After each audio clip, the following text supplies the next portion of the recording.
Welcome to the TryPod, where we break down the NRL every game, every week from a punting perspective. Get your sweep emojis in the chat. We've gone 3-0 for round 13. I'll reveal my face in just a moment.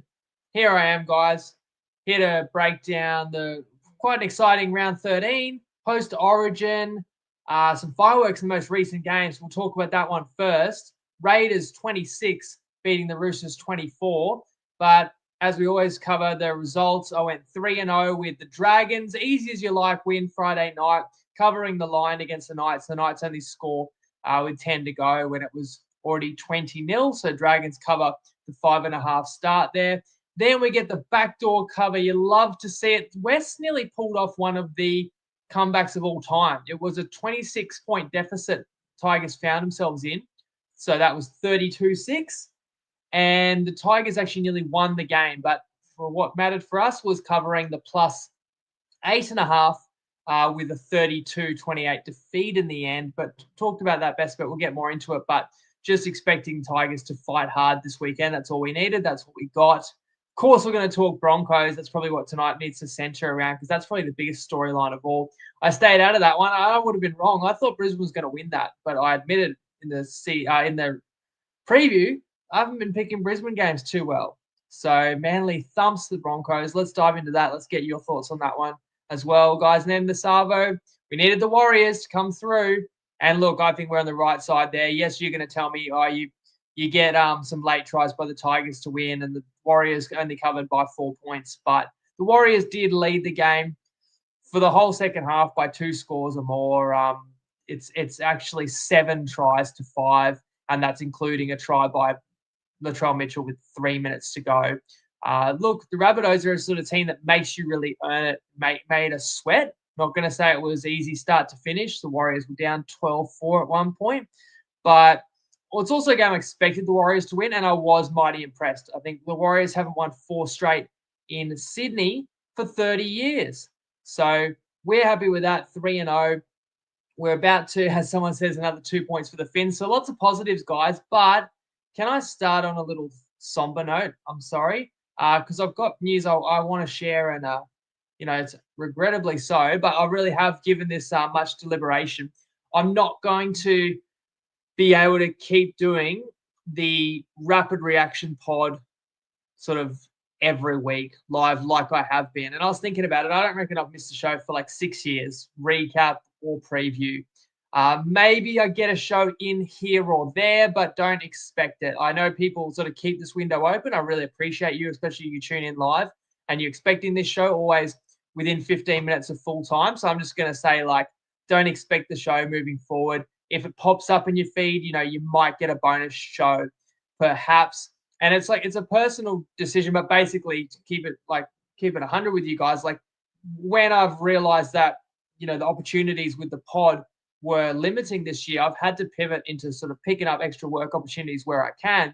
And so that's adding extra, time and resources and energy into doing extra working. And then, when I do these pods, obviously that's time where I'm not with the family, often the pod, the recap show, it's bath time for my little boy. It's dinner time. And look, my wife, picks up the slack there and does that all. And if I'm sitting in the office doing a pod and I'm, making money from a sponsor to the show, then I'm working and that's fine. But if I am doing it because it's a hobby and for the love of the game and I'm missing out on that, then I can't justify it, And you might think, well, I did do the pod for free for many years. So what was the problem? And that's true. That's for sure. When it was a hobby, you don't expect anything from it. You do it because you love it. But it's a little bit different when you've got a family, when you got a lot of commitments. It's not just the 30 minutes that you see me talking about the footy. It's obviously sort of the preparation, the notes, the graphics, download it afterwards, upload it, sort of being on alert, having to, be up to date every minute, every game that day. Whereas sometimes, occasionally, if I miss a game, I can watch it on demand and watch the full game. So what I really want to stress is that this decision is in the interest of sort of keeping my ability at its highest to do the preview show and to keep giving everything to the preview and to the best bets. So I'm sort of sorry if that disappoints some people. But that's what I feel is probably the best call I've got to make right now. Let's talk about Raiders 26, Roosters 24. First of all, you get Fogarty out after we preview the show. So I kind of said that Fogarty could be a key to could be the difference in the game. I then thought you would have to favour the Roosters, and it did swing to the Roosters -2.5 in this one.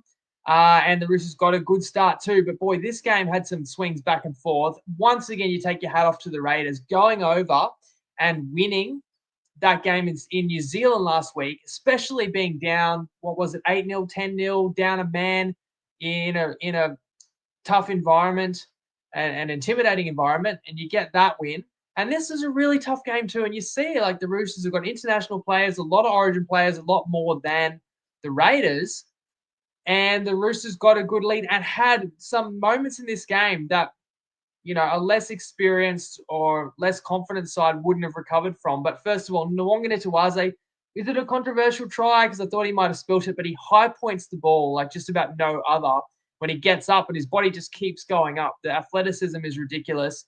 The Roosters hit the lead. Radley, early head knock, I noted, though he actually passed the HIA. I was glad to see. Savage was the first try for the Raiders. I'm embarrassed to say, what was it, a week or two ago? I didn't realise he was one of our very own Queenslanders. But thank you to the chat that let me know. Savage gets the Raiders' first try, has a hand in the try that I thought put the Raiders in front. Remember what happened just before halftime. The Raiders have the ball at halfway, fifth tackle, Sasangi, kick in behind. Savage swoops in, regathers it, throws it back in. Sasangi ends up on the end of it scoring, or so I thought, but they've called a knock on against Savage. And with like 40 seconds left, the Roosters get a chance to attack, and maybe the Raiders clocked off a little early. A couple of offloads, Egan Butcher, Savala. Teddy is on the spot. It's a miracle take as well, and it's a 10-point swing because the Raiders thought they were up 8-6 with a kick to come, and instead it's 12-4 to the Roosters going the other way at halftime. And we always talk about how those halftime points are so pivotal. But the Raiders were not beaten yet. How about that 40-20, Owen Paddy, and that sets up a Sasangi try that does count. Then I thought it's just going to be the Roosters' night when Teddy makes that amazing tackle break off the kick and it ends in Tupou's hands, and Savage runs him down but falls off the tackle. And it reminded me, does anyone else remember, speaking of, there was nearly a 26-point comeback this weekend, the Dolphins-Titans game a few years ago, or not a few years ago, was it last year?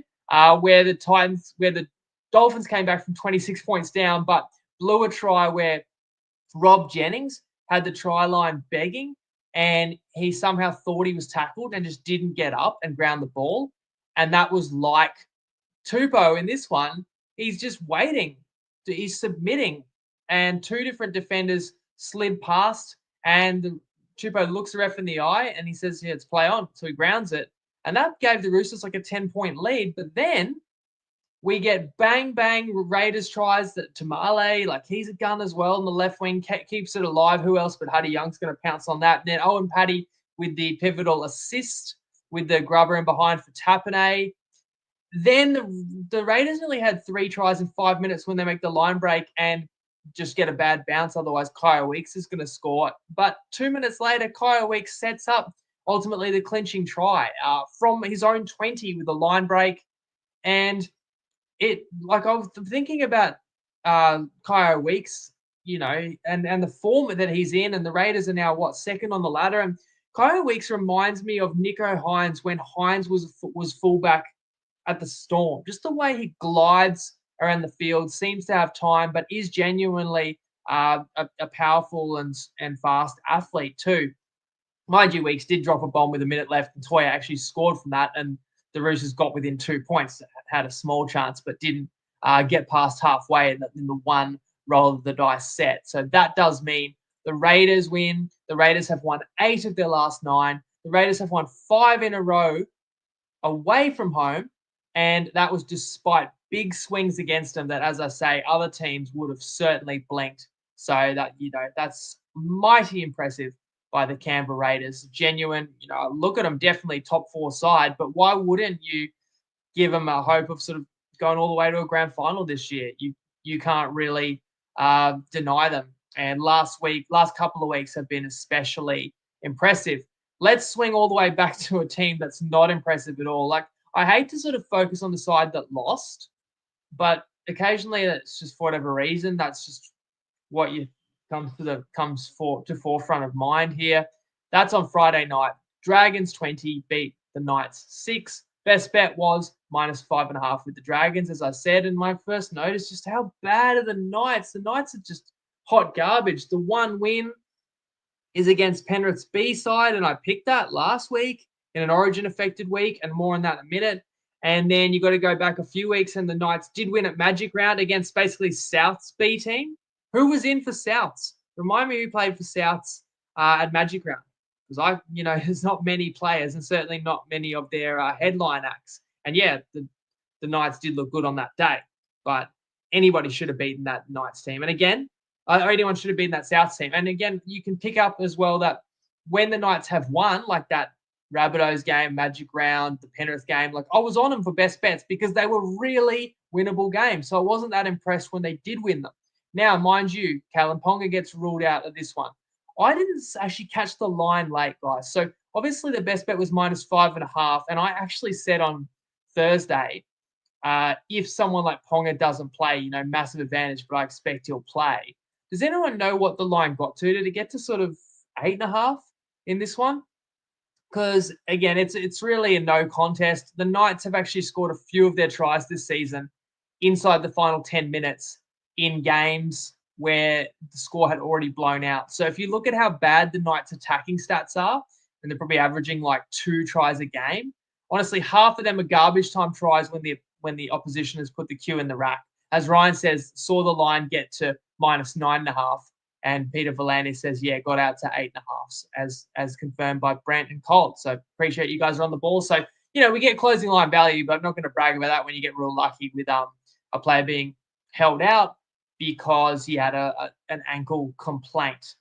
Look, the Dragons have certainly had a season resurgence. Getting that win in Brisbane, that was unexpected to me, certainly. And then you get the bye, and then you had to come out and win this one. And Dragons took care of business, and maybe the new halves combination with King Tonga is going to deliver some fruit there. And the Dragons are like a solid team, but I also just think this is more about the fact that the Knights are awful. And I've got to ultimately just touch on the comments by Adam O'Brien, the master excuse maker.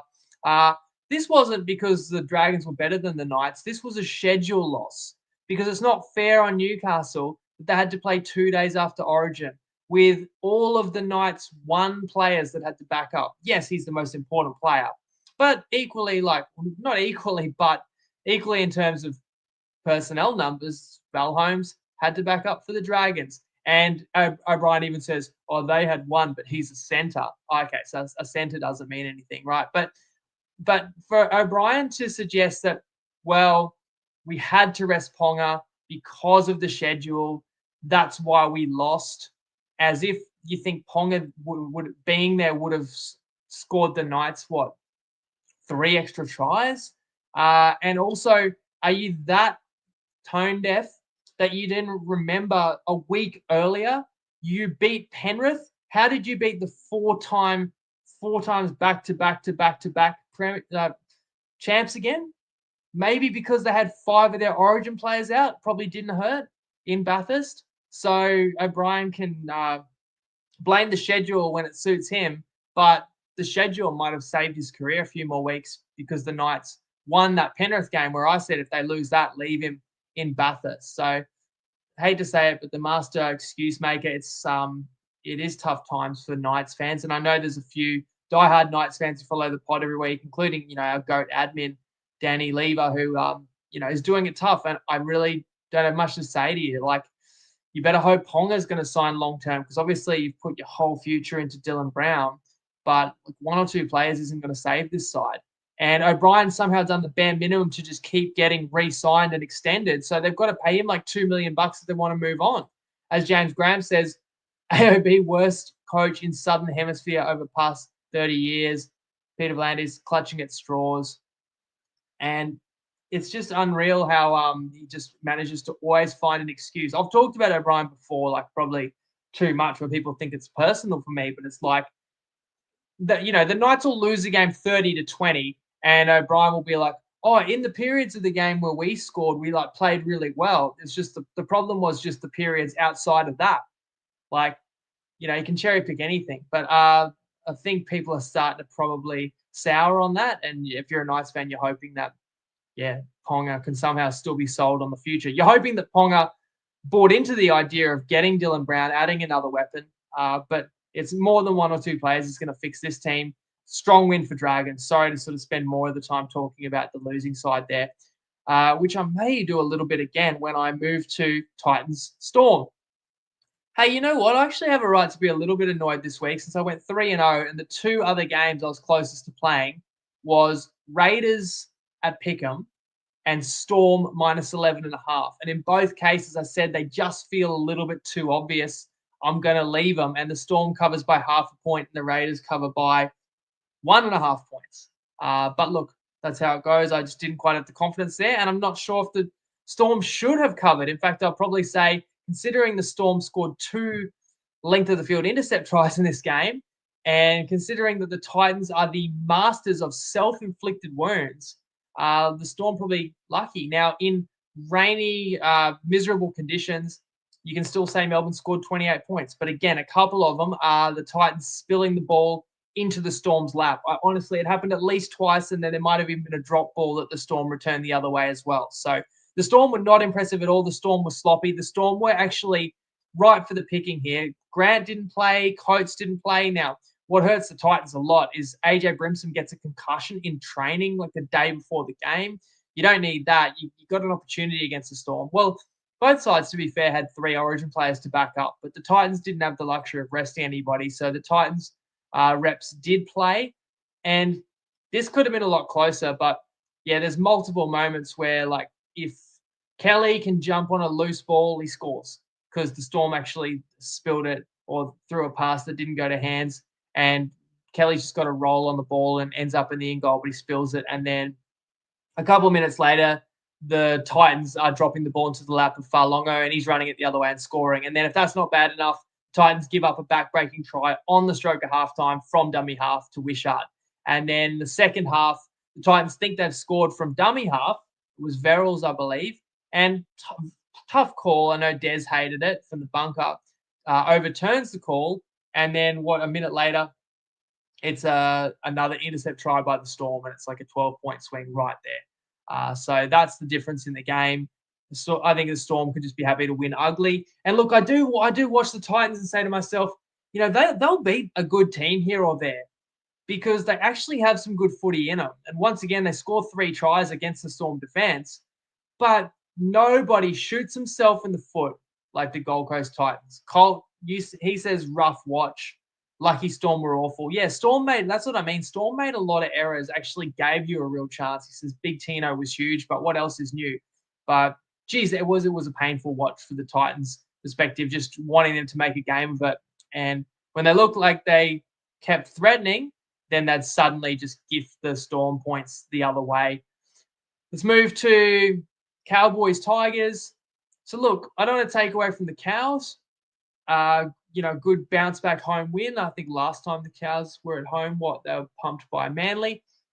And the Cowboys built a 32-6 lead. But if I was to simplify how that lead was built, the Cowboys scored 4 tries over the course of the 2 Tigers sin bins. So basically, and I've talked about the Cowboys, there's almost no more dangerous team than the Cowboys when their tails are up and when they've got momentum.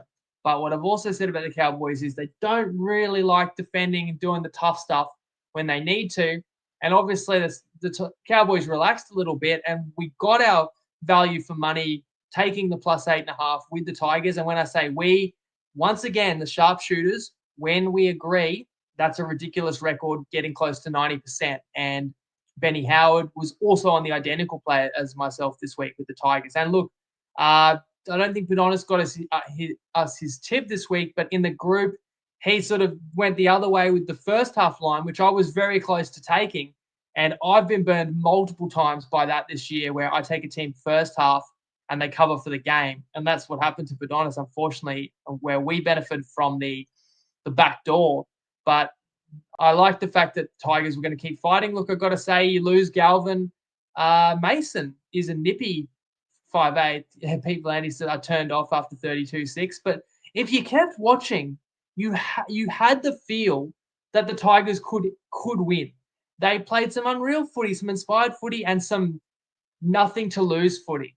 I won't swear. I know people listen to the show with their kids and stuff, but some effort footy, let's just say that, which is one of the reasons we're getting these wild swings in games when teams actually are really dangerous, when it's not a 6-tackle set anymore, when you're trying to offload basically every tackle. You're sort of making the opponent make twice as many tackles in a set. And there were some amazing team tries with the Tigers, and they just fall short ultimately. So it's the Cowboys who get the chocolates and end up happy. You're seeing some spirit from the Tigers. That would have been, obviously an all-time win and something that could have really built their season off. But there's still promising signs there, I think, in the fight back. And I'm as Ryan says, very fun comeback to watch. And I was cheering because I feel like in these dramatic swings, we've had teams with big leads and then just blow them and cost us bets.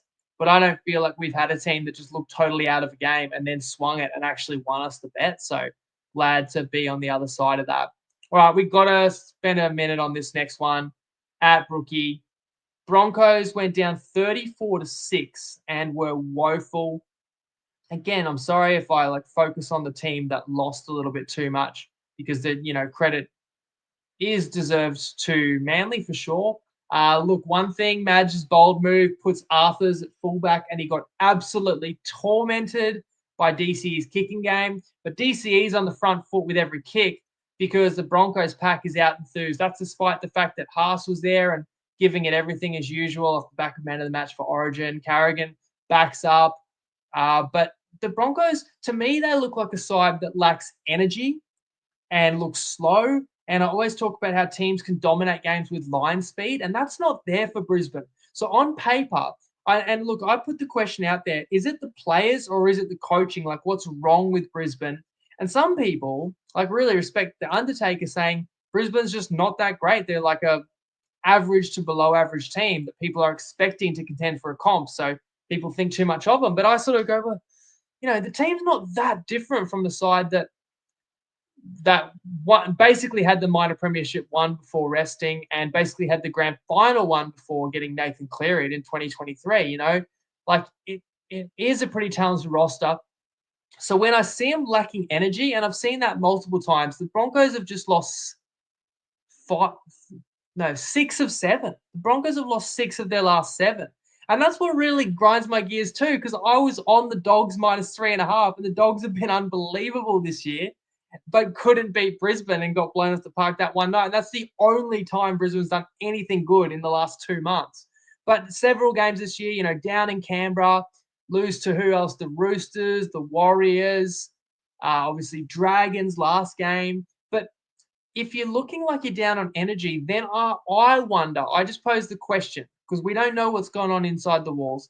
Has Madge burning them out? Is he training them too hard? Is that why Brisbane won 4 of the first 5 and thumped the Roosters by 50 in week 1? Because Madge flogged them in the preseason and you got early returns. Remember I said in the first month, I don't want to bet against Brisbane because they're probably the fittest team in the comp.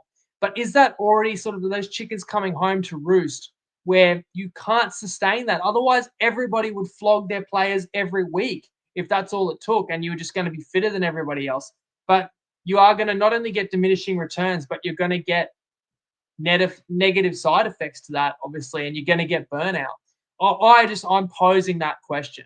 But what about the vibes as well? Is the leadership there? Reynolds doesn't look like the same sort of form player. Looks more like a player hanging on. But getting back to Madge's bold move puts Arthurs at fullback, and I tell you, tormented by the kicking game, but Arthurs looked like a winger that got made to play fullback. He certainly didn't look like an outside back that was like, this is a career-defining moment. This is an awesome opportunity. I play on a team with Reece Walsh and Cobbo, and I'm not ever going to be the number one starting fullback, but I want to show what I can do with with more freedom and with this opportunity. Arthurs looked so uncomfortable, made the mistake for the first try, made multiple mistakes, caught out of position, turning around, chasing kicks all night.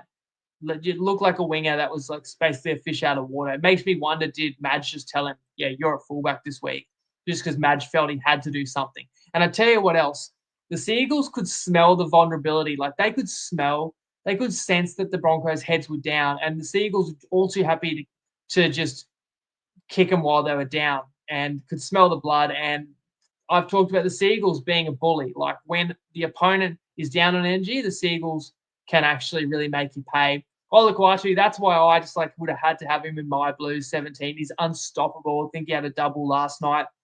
Manly, what do you make of the Seagulls? Let me know, Undertaker, if you're in the chat. That's your team. And I don't think Matty loved Manly on Saturday night either. Like without Jake Trbojevic, without Tommy, Manly is a hot and cold team.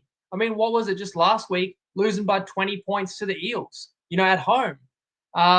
But this was the hot, and let's go back to that. You got Ben was there, but you got your two of your highest paid players and two of your spiritual leaders, Turbo and Gerbo, aren't there, and you still flogged the Broncos by nearly 30 points. Like that's a really impressive win in a week where DCE is called into question about whether he should ever play Origin again. He stepped up last night. That's all he could do.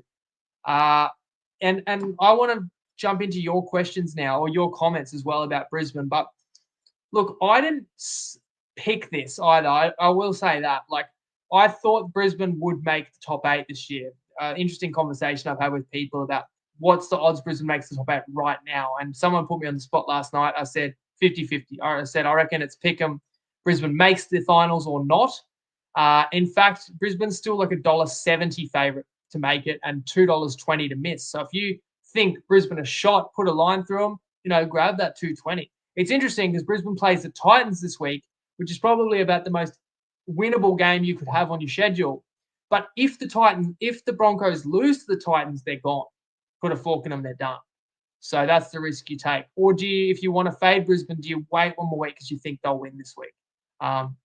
Obviously, I'll get to the preview of that game on Tuesday. But look, in terms of, I didn't see this coming, but what I did say in the season preview is I think it's going to be extreme with Madge one way or the other. Like that, there's a potential to make a grand final. There's a potential to implode because Madge is going to push the players to the limit. And it's either going to get results, and then everyone, if it gets results, the players will tolerate it. They'll tolerate getting flogged if they're winning and if they're the toast of the town and if they're contending for a premiership. But if the results aren't there, the heat is going to be there. Obviously, there's always so much focus and media attention on Brisbane and on the players as well. And if the results aren't there and you're getting flogged and you're getting sprayed and you're training harder than you've ever trained before, but you're losing, wouldn't you'd be thinking, I wish I had our mate Kevy back. Kevy was like one of the boys. He wasn't doing this to us. And we're getting the same results because Brisbane's in the same situation they were a year ago. And Kevy's probably watching this, and it's very conflicted for Kevy because his son's still on the team and still wants him to do well, of course. But Kevy's got to be thinking, it wasn't all my fault. Let's read your comments because I'd love to hear what you guys reckon as well. Colt, Madge is the problem, hasn't evolved since 2014. They aren't responding to his coaching methods. So, I definitely appreciate that point.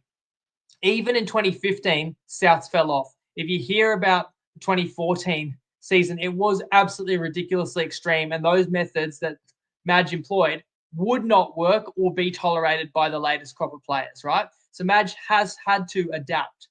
And since then, Madge has, I don't know, because I don't follow Super League closely enough. How successful was Madge over in the Super League? Did he win a comp? I don't want to take away from Super League, right? But then Madge came back to the Tigers and really struggled. And everyone can say, well, put that down to what a dumpster fire the Tigers are. And then you look at the fact that Madge had an awesome campaign with the Kiwis and, of course, with the Blues. But I have maintained that it's very different to club coaching because you don't do a preseason. You don't have a team week in, week out. You don't go through the highs and lows and losing streaks and adversity in those sort of rep campaigns. So you can be intense because for short term, the intensity is going to get the players up for games, but that could wear players out at club level. So I think it's truth to say Madge hasn't been successful at NRL level for over 10 years. Ryan says the long-term issue doesn't apply to New South Wales and Kiwis, so it kind of makes sense, basically echoing my point. Sorry, I didn't read Ryan's comment before I just said that. Brent, Broncos performance embarrassing. Sick of hearing same stuff each week in the press conference. Like, I watched that press conference closely with Reno and Madge last night, and they definitely kept their composure. They kept their cool. They didn't say anything sort of hot-headed. You love a losing coach to sort of start to, I don't know, let you see the cracks revealed. But to be fair, they were very stoic and saying, oh, we can see, you know, what we're getting wrong, and it's our job to improve it. So, you know, they're doing well, showing that they're not feeling the heat, but internally they simply have to be. Like, Madge has got to be. And the fact that Origin's going on and the Blues are just dominated game one, Madge has to be in the back of his mind thinking, I could be coaching a Blues dynasty. And instead I'm coaching players that want to go on TikTok and paint their nails and wear man bags and do drugs and crash cars. Like, I'm sorry, obviously that's you know, bit extreme, bit insensitive, but like, you got two teams that are just polar opposites in the Blues to the Broncos, and they played just a few days apart. The thought must have crossed Madge's mind. Based Aussie, Madge has to be the problem. Same at every club. Broncos look like the Tigers. So that's the question I posed on the page. Like, so if Madge was coaching different players, would they be contending? Is it the players letting Madge down because they don't want to work hard? Or do this playing group need a different coach? But to be like, you know, Seabold, he definitely had his flaws. Kevy, I said from the beginning, I thought was hard done by, and I thought they should have given Kevy at least mid-year this year. And Kevy at least did get results, because you cannot get closer to winning a comp than what Kevy did. The Broncos were $1.01 against the greatest team we've ever seen with 20 to go. You know how it ended. And I said in the comments, chatting to people about that this morning, like, don't underestimate the actual mental scars and trauma that the final 20 minutes of the 2023 grand final has imparted on Brisbane that they still may not have fully recovered from. Like, grand final hangovers are real. And sometimes you get that close, it damages you for years to come. And I think that there's part of that. Like, it's one of those sort of sliding doors moments. If Brisbane hangs on, and if one play is different and Penrith gets one less try, or Brisbane breaks the damn wall down and gets one more try when they were on that run, Brisbane's the champs. Then Brisbane probably has a better 2024. Kevy doesn't get fired. It's all different. But definitely think that there's wounds that still have not healed, obviously, from 2023. So part of that, is not Madge's fault. But Madge came in saying this group's got the talent. I know how to get the best out of them. Well, he's not so far. And I just felt like if Madge was going to be successful, he would get the results pretty quickly because of his ruthless methods. So the pressure mounts, that's for sure. Peter, maybe Madge gave Arthur the fullback based on fitness. That's all he understands. Antonio, what's going on with the Broncos? My friend doesn't even know who Payne Haas is, and NRL tips are way better than Min, so it's annoying.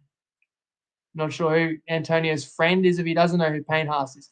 Ben Teo at Broncos and surely has told Madge not to do the military camp stuff. So that's the crazy thing, that Ben Teo's openly come out and talked about how Madge was over the top. And then Teo got signed as the assistant to Kevy, and then Kevy got knifed and Teo's working with Madge. And I actually heard another recent interview with Teo, I think it was Jimmy Graham's pod, and he's like, Madge said to him, "You're the last person I'd ever thought would be a coach," which I feel like is a backhanded compliment of that I didn't really think you'd be sort of an enforcer. So that definitely you'd love to be a fly on the wall when they first spoke and how they actually do work together. Speaking of James Graham, 2024 Blues, Madge made Madge look good. I think there's truth to that too. Honestly, I think if Freddie had kept the job, that Blues side was so strong, they probably could have won anyway. So there is some truth to that too. And you're seeing that this year. Laurie comes in, nothing changes, right? So then it takes a little bit of shine off Madge in a way. You've got to give credit for somebody turning the tables, but at the same time, I did my Blues What If Dynasty pod on Tuesday, and it's like they've had the better team for the last 8 years. So they actually should be winning more often than not. Brad says Broncos have always been about swagger, hard work, play hard, humility, sacrifice.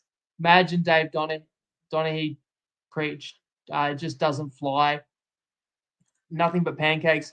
Which coach can actually do well with the Broncos? They've never consistently turned up. See, that's the questions that I ask. Like, if Ivan Cleary, if Craig Bellamy were coaching this team, would they be top 4? That's the question, because it's a waste of a contending roster if you don't have sort of an elite coach. But they're not easy to come by. And obviously, Brisbane moved swiftly last year when the opportunity was there to grab Madge, and they believed. And on the resume, it made sense why they made that move for Madge. And I said it could be exactly what the doctor ordered, that Brisbane players sort of need to be introduced to that hard work element, but it also could backfire if the players don't respond. And it's certainly trending towards the latter. Damien, maybe Madge too much like Sheen's, old school, needs to evolve, coaching a bunch of TikTokers and boxers. Yeah, don't forget the boxing. Must be doing Madge's head in. Looks like he wants to neck himself. What's your thoughts on Payne Haas wanting out of the Broncos? I haven't specifically heard that story. That rumor came a couple of years ago. Brisbane never used to lose star players that they wanted to keep in their prime, but it has happened more recently because of sort of coaching turmoil. Last word I'll give to Damien again. If Madge was at the Storm, he probably would do well. Ultimately, it comes down to culture and personnel. But in some ways, you could say any coach could do pretty well in Penrith or in Melbourne if they get to take over the infrastructure that's been set up by Bellamy, by Cleary. There's a reason as well. It is chicken or egg sort of thing. Like, are these all awesome players, or do they become awesome players because of the coaching and the system? Because when you see clubs unearth guys all the time or bring a journeyman in from another club and they suddenly go to another level, that's what I'm not really seeing with Brisbane. I'm not really seeing anybody play better than I've ever seen them play before so far this year under Madge. Okay, let's move to Sunday. We've got to give some love to our New Zealand followers. I know it's quite late over there, but also we want to revel in that best bet win, which was Warriors -1.5. The Warriors did win 36-30 against the Bunnies. I feel like it was the right side, even when the Warriors nearly scored and gave up an intercept length of the field try to Johnston, and that was a 12-4 lead to the Bunnies. And I had this feeling of, the Bunnies, they win these sort of fluky ways. They get cheap points, and then they do fight hard with effort, and they force the opponent to make mistakes, and they just win these clunky games. And I thought that could be the case, but I've got to say the Warriors really turned it on after that point, being down 12-4. And what you have to love about New Zealand, and I mentioned this a couple of weeks ago, they won back-to-back games in Australia where they scored 15 points and 16 points, and they won those games. So they can grind it out, and they can defend, and they can win games in the teens. But they also are starting to show that they can play with flair and score 30 against the Cowboys in Magic Round, and score 36, which was actually 7 tries with some misconversions today. And I just thought that Halasima try summed it all up, where makes an amazing offload, Egan sniffing around, and then there's another offload. The ball ends up back in the hands of Halasima, puts on a wicked step. He's fast becoming one of my favorite players in the comp to watch. And as soon as you saw that daylight, you knew he would score. He's so explosive.